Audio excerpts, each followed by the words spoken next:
Для нас церква наша, православна, не тільки хранительниця істинної віри спасительної, но і ще і хранительниця правдивої історії, правдивих імен, а значить, і донині держимося свого. Друга неділя після П'ятдесятниці або перша неділя Великим постом в честь Петра і Павла святкується для всіх святих землі руські просіявших. Цей праздник не такий древній, як прошлу неділю, бо той праздник празднується з древніх часів. Цей праздник землі руські просіявших появився пізніше, особливо в той час, коли православні Карпатської Руси, Лемковини, да й взагалі православні в Європі, коли були оторвані від основної маси православних людей, то для них воспоминання святих православної церкви, так як і для уніатів, но тим більше для православних, віра завжди була православна віра руська, а святі православні руські, а земля, на котрій вони святилися, подвизалися, духовно возростали, теж руська. Тобто тут термін руський не є національний, а церковний.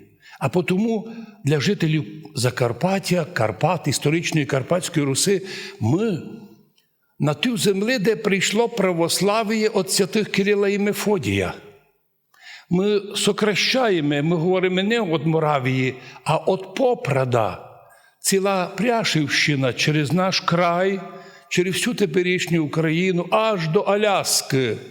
Там та земля, в якій совершали подвиги наші православні люди.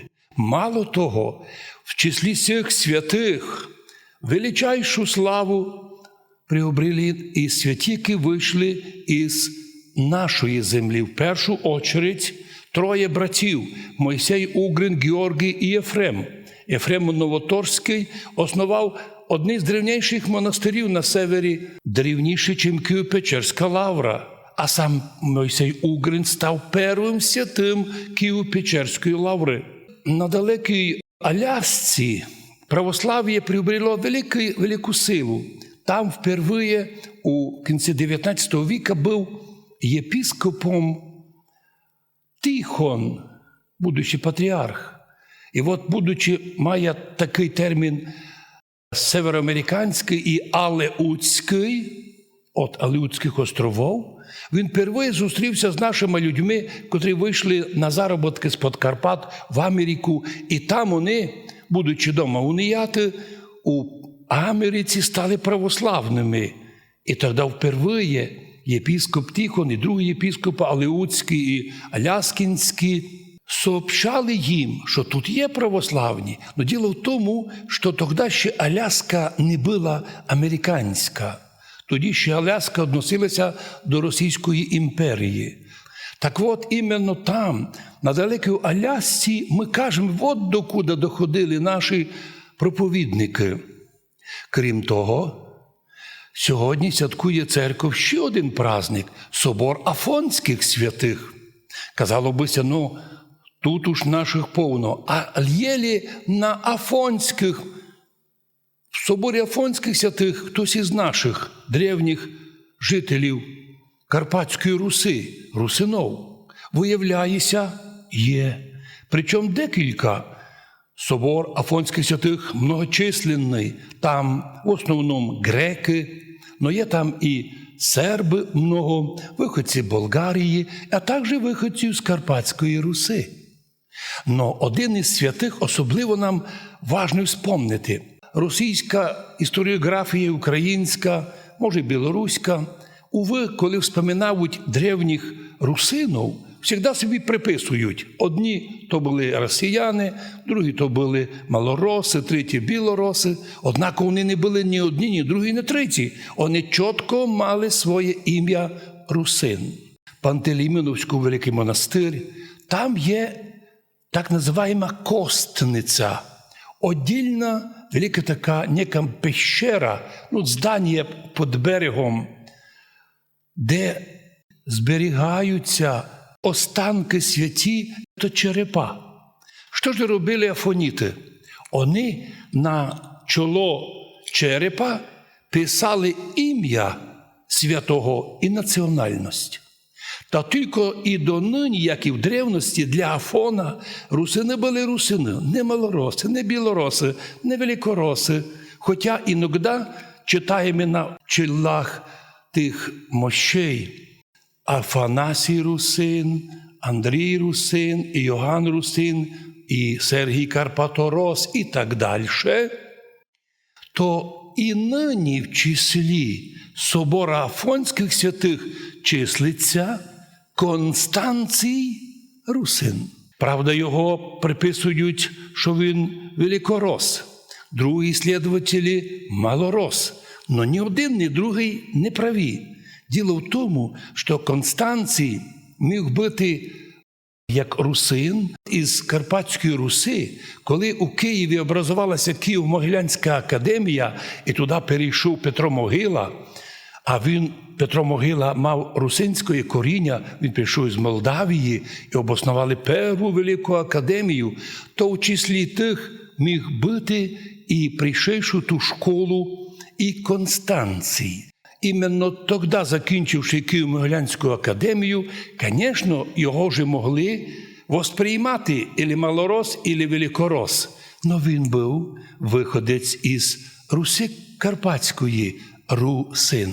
І це зафіксувало іменно афонське предання, афонський патерик, афонські книги, де не путають Констанція ні з великоросом, ні з малоросом, ні з білоросом.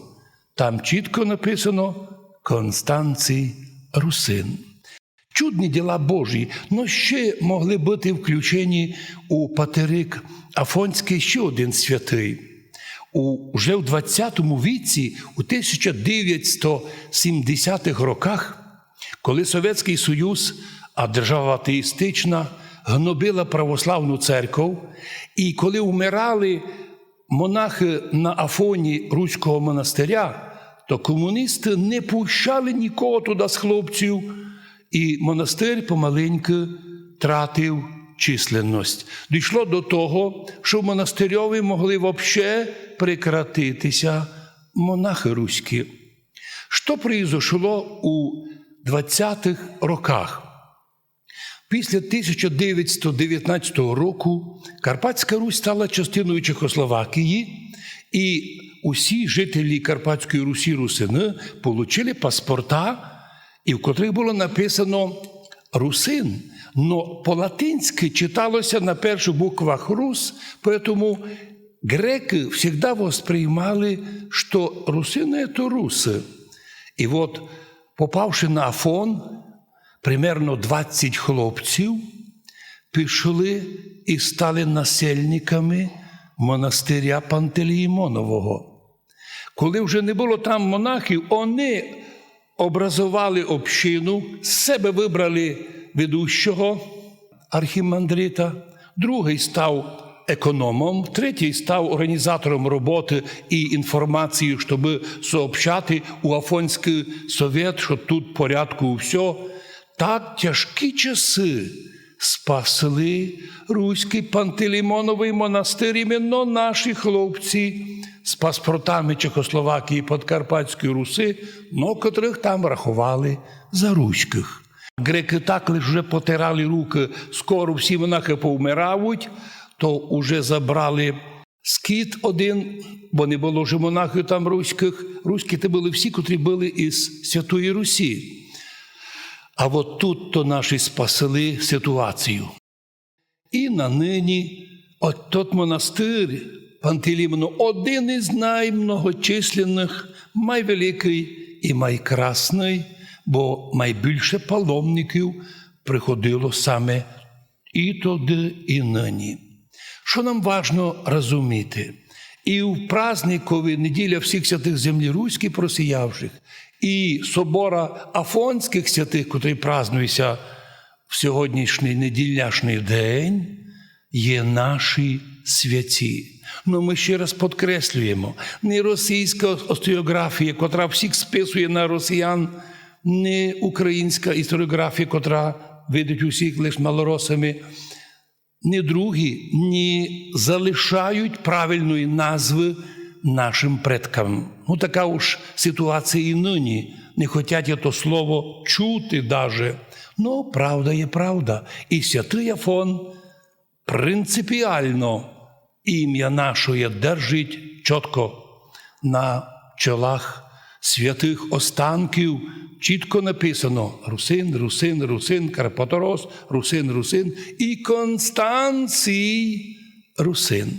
Господи, благослови наших людей, котрі і нині держать подвиг держатися єдинства православ'я. Полюбили православ'я 1150 років назад і тепер наповнили собор всіх святих землі руської просіявших, собор усіх святих на Афоні.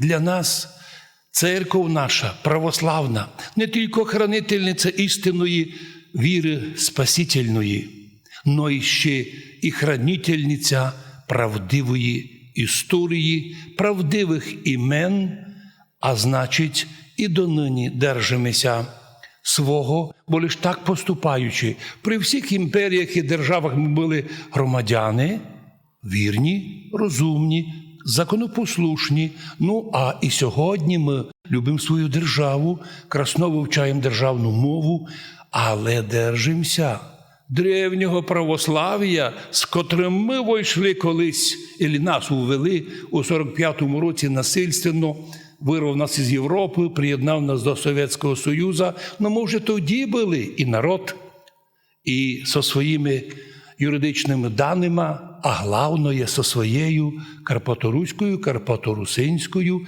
православною церквою Восточною, яку 100 років назад восстановили наші предки в Ізі коло Хуста.